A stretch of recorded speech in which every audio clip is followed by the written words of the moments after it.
Selamat datang dan kembali lagi di BT Channel. CEO dan founder Foxpol Center Research and Consulting, Pangy Syarwi Caniago, menganalisis mantan Ketua Umum Partai Demokrat Anas Urbaningrum berpeluang bergabung dengan Kepala Staf Presiden KSP, Muldoko.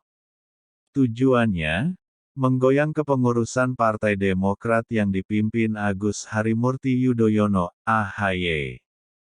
Hanya saja, Pangy pesimistis upaya Anas untuk merongrong Demokrat lewat isu Hambalang bakal berdampak besar.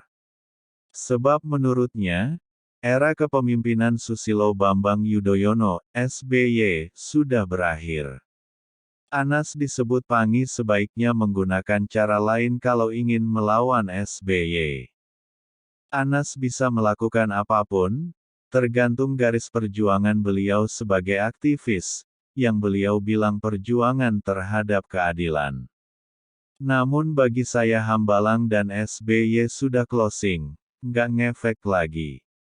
Anas berpikir pada yang lebih besar lagi, termasuk bergabung dengan Muldoko ya mungkin saja kalau beliau mau, kata Pangy, Rabu, tanggal 12 April tahun 2023. Pangy mengamati, kalaupun Anas dan Muldoko resmi berkongsi maka akan terjadi debat panas.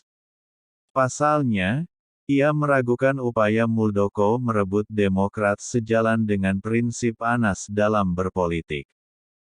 Apakah Muldoko takeover atau akuisisi Partai Demokrat yang beliau bukan siapa-siapa dan bukan kader Demokrat itu yang sama yang dimaksud Anas sebagai gerakan api aktivis perjuangan keadilan? Ujar Pangy. Pangy juga memandang, isu perlawanan Anas terhadap SBY tak berlangsung lama. Perlawanan itu, lanjut dia, bakal berjalan panas kalau terjadi ketika SBY masih berkuasa. Dalam pidatonya saat keluar penjara, Anas memang melontarkan sindiran mengenai adanya pihak yang menggunakan pihak lain untuk menggebuk atau nabok nyilih tangan. Sindiran ini diduga ditujukan kepada SBY yang menggunakan KPK untuk memenjarakan Anas. Anas ini lebih besar dari Demokrat, sayang hanya bicara Hambalang dan SBY beliau bisa kembali menjadi besar, karena kita pemaaf, meski hak politik Anas dicabut 5 tahun, ujar Pangy. Selain itu, Pangy mengungkapkan, Anas memang ditakuti ketika masih aktif di Demokrat. Bahkan saat itu ada istilah Anas Efek yang bisa mengambil alih Partai Demokrat dari kubu Cikeas. Anas kala itu didukung banyak loyalis hingga berpeluang sebagai bakal calon presiden.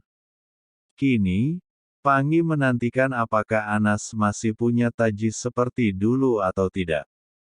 Mungkin kalau Anas nggak kena kasus Hambalang beliau yang berpotensi menjadi capres pada masa itu. Namun akhirnya realitas politik beda. Sekarang apa kekuatan politik Anas? Hak politiknya juga sudah dicabut, apakah memang masih sekuat dulu melawan Partai Demokrat, SBY dan Hambalang? Singgung Pangy. Diketahui, kubu Muldoko dikabarkan mengajukan peninjauan kembali PK ke Mahkamah Agung, terkait sengketa kepengurusan Partai Demokrat. Hal ini disampaikan oleh AHY bahwa pada tanggal 3 Maret tahun 2023 menerima informasi Muldoko masih mencoba untuk mengambil alih Partai Demokrat. Hanya saja, kabar ini dibantah oleh Muldoko. Adapun PK merupakan langkah terakhir menguji putusan kasasi nomor 487 KTUN 2022 yang telah diputus tanggal 29 September tahun 2022. Bagaimana menurut Sobat BT semua tentang hal ini? Silahkan berikan komentar dan sarannya. Terima kasih.